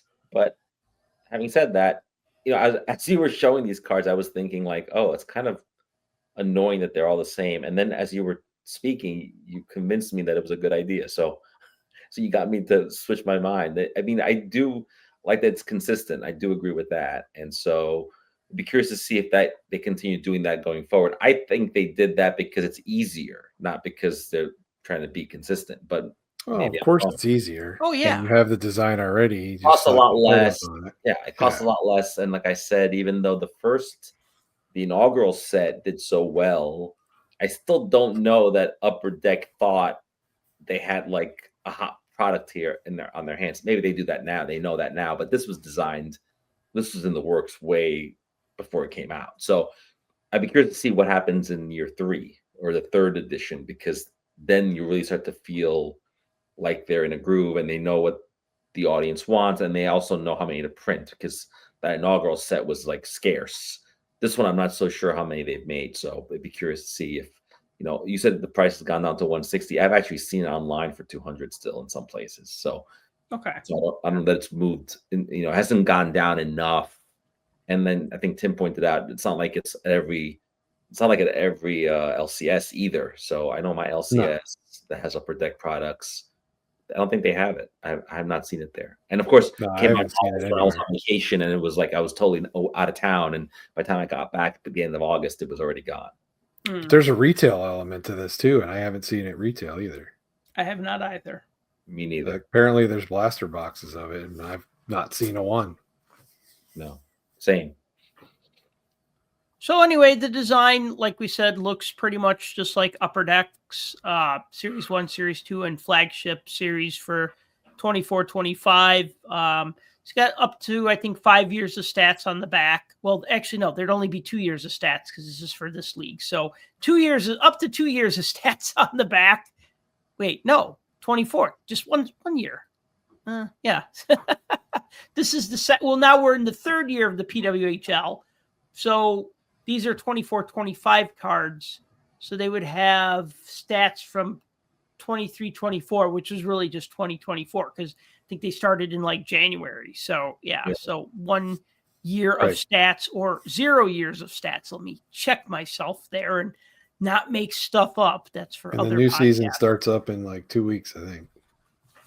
And again, the Young Gun design pretty much looks the same as the Young Gun design of Upper Deck's 24-25 set. So I don't have a problem with that either. I don't think that I neither think the set nor the Young Gun design is really like super inspired, but I don't dislike it. But like you kind of look at like 23-24, 24-25, 2020. I can't really tell those sets. Like I can't be like, oh yeah, that's the one with the hockey stick that comes down the side, or oh, that's one with the blue borders, or oh, that's the one that has the logo with like kind of like that motion effect after. You know what I mean? Like it doesn't have any real striking design element that makes me think about it. But it's not unique enough to stand out from the rest.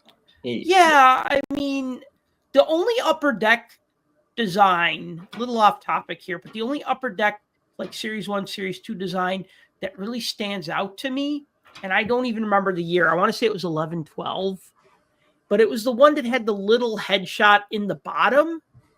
It wasn't like a circular headshot like an 84-85 Topps, but it had like a little headshot. I think it was black and white in like the design at the bottom. And I don't remember. You'll know it if you saw it. But to me, that one stood out because it was just so different. But I think that was 10-11. 10-11. Okay. Yes. Yeah. So anyway, then there were inserts, of course. There's portraits and portraits gold, Dazzlers, elevated talent, Dazzlers blue, elevated talent blue, Dazzlers pink, Dazzlers purple, elevated talent gold and purple, UD portraits purple, numbered out of 50, and some signatures autograph inserts. And then as far as parallels, there's the exclusives, there's outburst silver, there's autographs, there's deluxe, there's high gloss, there's outburst red and outburst gold. I did get an outburst silver. By the way, the outburst parallels only focus on the Young Guns, which is probably a good idea because when you get an outburst and then it's like a base card, you're like, yay, right? Like, have you felt that like with last year's cards? You're like, yay, like I got an outburst and it's a base card of somehow Mark Parrish, even though he retired 7 years ago. Kidding. Mark Parrish is that guy that I always get a card of for some, like if I pulled a jersey card, it was always him for some reason. Don't know why. So you did get a third Young Gun. It was just an outburst. Yeah, I guess so, but I thought you get one outburst per box, but maybe you don't. So I don't know. I know in like Upper Deck Series 1, Series 2 Extended Series, you'd get one outburst per box. On average. How many packs are in a box? 12? Oh, yeah, I guess you're right. It is 1 out of 12. Yeah. On average. On average, yes. It's always that caveat, on average. But it's just Right. like, well, why does my box have to be below average? If average is like a C, why does my box have to be a D? Why can't I be the B+? Why can't I smash that average and get 7 Young Guns per box? And be like, yay, I exceeded the average.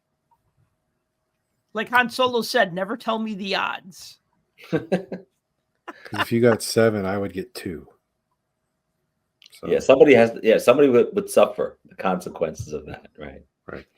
I remember there was like one that there was a 0506 Parkhurst set. And I remember you got like one short print per pack.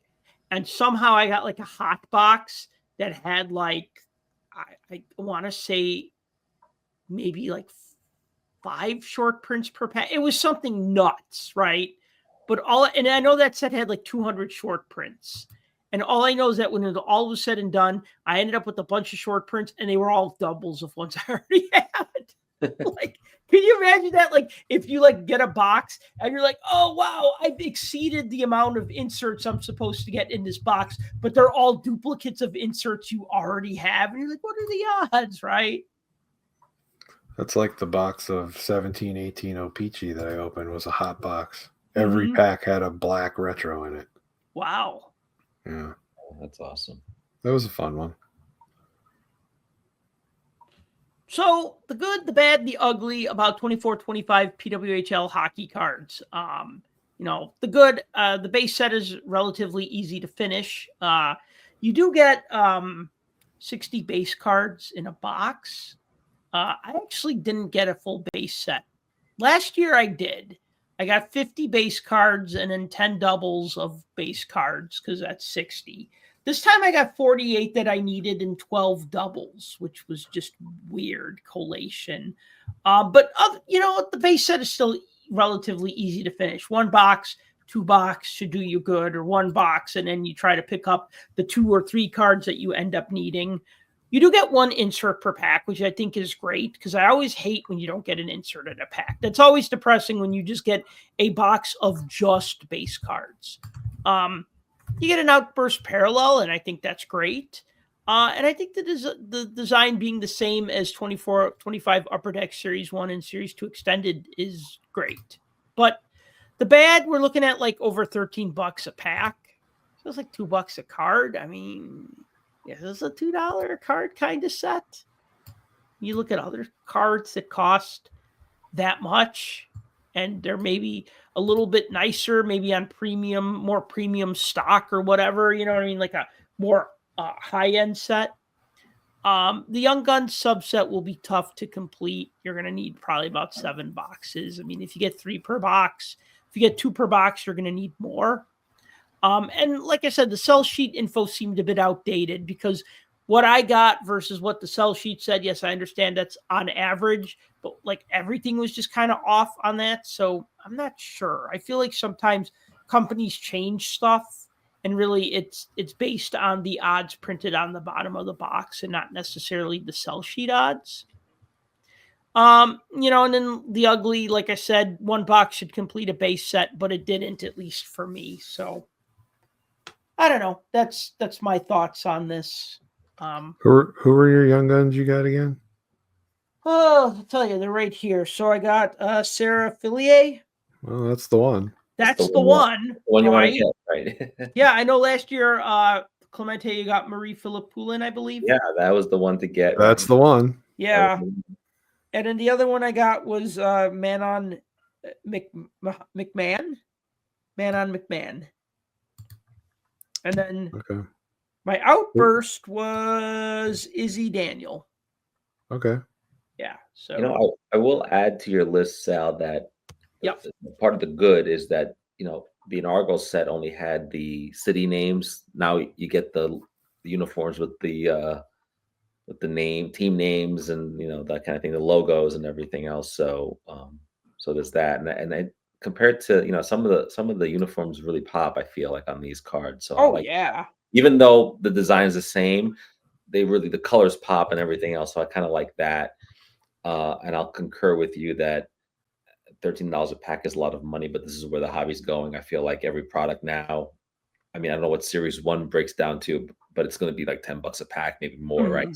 So this is the new normal, unfortunately. But you're getting double the cards in Series 1. No, you are, and you're going to get a lot more inserts and a lot more variety that way. And you're not going to complete a base set either, but that's okay. Here you should. That's another bad thing, because if you're only 2 short, you're not going to go buy another box. And of course, you can probably pick up those 2 cards on ComC in a few weeks or months, or on eBay, and you pay $5 a card. It's a little ridiculous, but you're going to make it. So it's means to an end. Yeah. If you need 1 card, you pay the $1 for it. If you need 50 cards, you buy another box. Or you find another way. It would have been interesting. I know we talked last week about the expo coming up, and the expo happened this past weekend, and part of me is really glad I didn't go because of the flight delays that you might have heard about because of the government shutdown and everything else. But I would have been curious to know whether or not, because last year, I think at the expo, I can't remember now the timeline if that inaugural set had come out already. Maybe it had. But No, it didn't come out till after the new okay, year. right. So the spring yeah. So right. So this would have been an expo where you would have maybe seen both products either in the packages still, or maybe loose, maybe in dollar boxes or whatever. I don't know how popular they are, but you would think in Canada these would be probably popular. So I'd be curious to see how much in the wild they were, because otherwise you're not gonna. I didn't see anything at the national, of course. So I'd be curious to see at the expo if people went to the expo and saw them. They should tell us about it, or maybe a year from now when we try to go back to the expo, we'll see this stuff out there. Because by then maybe another edition will have come out. I'm just curious to see how out there these cards are, because I don't see them at stores. I only see them online. They seem very pricey. The Young Guns sell at a pretty high premium on eBay individually. If you look on eBay or Amazon, I've seen boxes for $200, which is the same price as it was in August. Nothing has really moved. So I just don't know how to gauge it. I have to assume that Upper Deck printed more of this, knowing what happened the first time. But I don't know that for sure. We never get print runs on this stuff. But just a couple of thoughts about the product. But look, we should say, we haven't said it. We've said it before. It's great that Upper Deck is investing in this league, in women's sports, promoting the PWHL. I think it's a great league to watch. If you get a chance to watch it, you should. And you got some big names. And I just think it's finally they've gotten their due. I'm glad that Upper Deck is figured out this is the way to go. And there's obviously an audience for it, which is great. And I think that this just means that they're going to keep printing these cards. And it's different than the NHL. I know they have the sole license for the NHL and they print many different products, but it's nice to see different types of players on these cards doing different things. And, I'd be curious to see if there is, like for the men, if there's any kind of Olympic opportunities down the line for Team USA, Team Canada. If they're not wearing those uniforms, maybe they're wearing their PWHL uniforms. I'd be curious to see what direction they go in. And then the idea that you can speculate on female college players and watch them get their rookie cards and Young Guns cards. That's pretty awesome. And it's kind of a shame. We talked earlier about some of the inductees in the Hall of Fame, and you're talking about the cards they have. But, in 10, 20, 30 years from now, plenty of those female inductees will have had these cards, which I think is really cool. Two things I just want to say really quick. I know at least one seller, shout out to our friend and listener of the podcast, Jordan Papadopoulos. I know I saw photos of his setup at the expo, and he actually had one of his display cases that had just women's hockey cards, PWHL and Team Canada cards. So I know at least one seller did. And I know last year he did. No, that was before it came out. But this year he had a case for women's cards. So I'd be interesting to hear if those actually, sold well for him. I'm going to try to put some out when I do the Chicago Sports Spectacular and see if there's, any interest. Of course, Chicago doesn't have a pro women's hockey team, so Yet. I'd love that. That would be great. But if they keep on expand this way. But yeah. And then the other thing though, is that remember the 2024 PWHL set came out and it was about $80 a box. And I remember it kept climbing in price and then it sold out. This one started at $200 a box. It did not sell out, and now it's been going down in price. So I don't know if that means that the supply has met the demand or exceeded the demand, or if they said, well, hey, this was an $80 product and we sold out of it and it sold for upwards of $200. Now let's make it a $200 product, right? So going back to what the Upper Deck company said, well, they're guilty of this too. You know what I mean? Like maybe they didn't make the prices more expensive. Maybe they still sold it to if it's a $80 box, maybe they charge $50 for the box. It's more than 50%, right? If like the SRP is 80, and they don't even do SRPs anymore. I think they just kind of got rid of that altogether, suggested retail prices. But, it's like, oh, well, if, nothing has changed between last year's set and this year's set. I mean, the design has changed. Some of the players have changed. Maybe there's more autographs in this set. I don't know if it's easier or harder to get an autograph. Didn't get one last year. Didn't get one this year. But because there weren't any last year. Okay, there you go. So it's that's one thing that they added to this year's box is they added the opportunity to pull autographs. Well, so maybe that's what the price point goes up. The price. Okay. All right, that makes sense. All right. Yeah, I'll allow it. Well, you have to kind of make the argument like, is a box of this cost more than Series 1? I mean, why? I agree. That's weird. And that's not a diss against the women hockey players. No. It's just that like Upper Deck Series 1 is a more popular set. The NHL is a more popular league. And for the most part, more people are going to speculate on NHL cards than PWHL cards, which seems a little misguided because, like you said, Clemente, some of these players are going to be in the Hall of Fame in like 20 years. So, you know. Just this rookie class that's in this set. And here, just to comment on that. Too. Yeah. Well, last year's set was good. But kind of everybody was a rookie, right? That's what I always thought too. Everybody was sort of a rookie. But you had Hillary Knight as a young gun, and it's like, come on, she's been playing for a long time. You know what I mean? It seems like they just took, for the most part, they took the most popular players and then maybe a few like Marie Filippoulin who were like, well, everybody was a first-year player in that league, but you know what I mean? Yeah, I think part of this is there was a lot of hype on that first product because it was the inaugural edition. Not only that, it was supposed to come out, and then it never came out, and then it never came out, and then it never came out, and then all of a sudden it came out in January. And now here it is August, and the second one comes out. Yep. Now, we have the new season that's about a week, 2 weeks out. I haven't seen the next set on the checklist yet.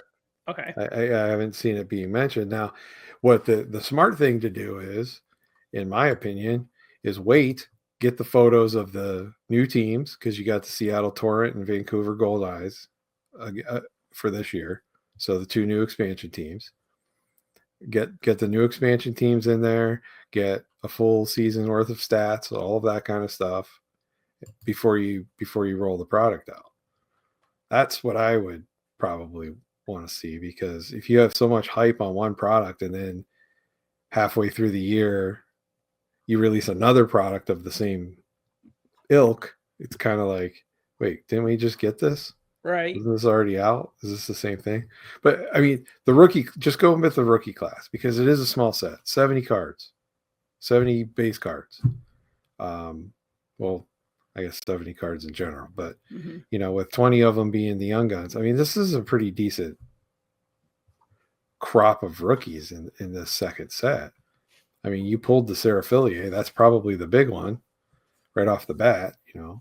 She was runner-up forward of the year, rookie of the year. She was on an all-rookie team. I mean, she's the real deal. But you go down that list, in addition to the ones that you pulled, you got Jen Gardner on that list. She was rookie of the year runner-up. Berta Curl's in there. I mean, she was all rookie team. Kayla Barnes, same thing. Gwen Phillips is in there. She was a rookie of the year finalist and the playoff MVP. She plays for Ottawa. Like, they didn't win the championship, but she was one of the only reasons why they were still in it. She also won goal. She was a goaltender of the year finalist too. Julia Gosling's in there. Hannah Bilka's in there. So there's a lot of star power in that young gun list. But here's the other thing I want to point out too. They forgot one. And I don't know if you put your cards in order, but if you got number 46, if you got Blair Turnbull, that is also a rookie card, technically. It's not a young gun, but she was left out of the first. Yeah, she was left out of the first set. So that's her rookie card. I think there's one other one too. Michaela Grant, possibly. But yeah, so they're not young guns, but technically they're rookie cards. Right. Yeah. I So- mean, every card in the last set was technically a rookie card. Yeah. Well, these ones, they didn't get the Young Gun treatment, but they are their first cards that are in there. So will we see another set this year? I doubt it. Upper Deck's got a pretty booked up release calendar right now. So we'll probably see it at the maybe around the same time next August of Yeah. 2026. That would be my guess. And obviously that would make more sense because then you'd have the photos, you'd have the stats, you could put it all on there. And you and know roll it what? out that You also have in their calendar that sometimes that August period is a little bit of a dead time because MVP isn't out yet until later, and so it's good to plop it in there and give people 12 months a year of hockey products. So that's probably another reason why you want to keep the calendar that way. Yeah, I could certainly see that. I do like the Vancouver Golden Eyes logo, by the way. Is it I the thought that was Gold kinda Eyes or cool. Golden Eyes? Golden Eyes. Okay, like the video game. Yes, like Golden Eye. Yes. Sorry. Well, Well, that's like the video that's what game the logo is. It's an eye that's gold. It's a gold colored eye. But I think based on the cool. movie of the same name. I don't know what it's based off of. I mean, you honestly. guys were in college. You had Nintendo 64 and played James Bond. Oh, GoldenEye, absolutely. right? Four-way play. Between GoldenEye and Perfect Dark, those are the games. Oh God, Perfect Dark. Yeah. Those games were awesome. But yeah, I don't know what it's named after. It's got to be some bird, like Pacific bird, I would assume. But Yeah, it's always after a bird or a fish, right? yeah. Or just some made-up predator or wild. Oh, you know what? Yeah. I'll say this really quick as we wrap up the show. Just quick story. Did you guys watch Saturday Night Live last weekend? No. There was a hockey skit. Really? I did see the skit on replay about 1 billion times, but Okay, yeah. So you know what I'm talking about the Predators. Yeah. So it was like three guys, and they're like, "Oh, we're doing this charity NHL commercial. Okay, take one." So the first guy's like, "I'm so and so at the LA Kings, and I'm a king in my community." And the next guy's like, "I'm so and so with the New York Rangers, and I'm a Ranger in my community." And the third guy's like, "I'm so and so with the Nashville Predators, and I'm a Predator in my community." Wait, no, I don't like the way that sounds. And then every time like the Predator player had like a line to say, it was always horrible because it was like, the Rangers helped this man pay his medical bills. And the Predator's like, yes, I went to a children's hospital and the children felt touched by my presence. Wait, no, that's horrible. I don't want to say that. And yeah, it was kind of funny, but hey, anytime I could see hockey and something a little more mainstream, it was no Chance the Rapper as the New York Rangers reporter. That I think that Right. next to Gretzky on Wayne's World, and then I think Chance is the Rangers reporter. I think those will always be the best ones. Sal, I see a future story for you. Okay. on SNL skits and ranking them or whatever. Yeah, well, there's not Hockey that many. related. There's not that many, unfortunately. I mean, Waikiki hockey has to be number one. Well, no. Gretzky on Wayne's World is number one. Waikiki Hockey'd be number 3. Chance as the ringside reporter would be number 2. Chance 4 was good. Oh my God! As they say in hockey, let's do that hockey. Well, when he's reading the names and Brady Shea standing there and he's Oh like, my God! that's an S followed by a K and a J, and that'll be a nope. Then number 4 would be Brett Hull when he was on the Weekend Update segment during the lockout. And then, number 5 would probably be this one. So, I'm a Predator. I'm a Predator. All right, guys, any last thoughts before we wrap this one up and call it a show? I don't think so. I would say go out and get this set, but either you won't find it or it's too expensive. So maybe just wait. Yeah, or you buy a base set, and maybe this will be out on e-Pack, and then you scoop up those young guns when you can. I don't know. That's a set of lies, Sal. Come on. No, it'll be on eBay. Okay. Well, all right then. Thank you very much for listening to this episode of the Puck Junk Hockey Podcast. As always, if you've enjoyed the show, please be sure to like and subscribe. If you'd like to sponsor this podcast, you can do so by purchasing a t-shirt at shop.puckjunk.com. And if you like to read, you can subscribe to the newsletter at puckjunk.com/newsletter. And until next time, collect what you like.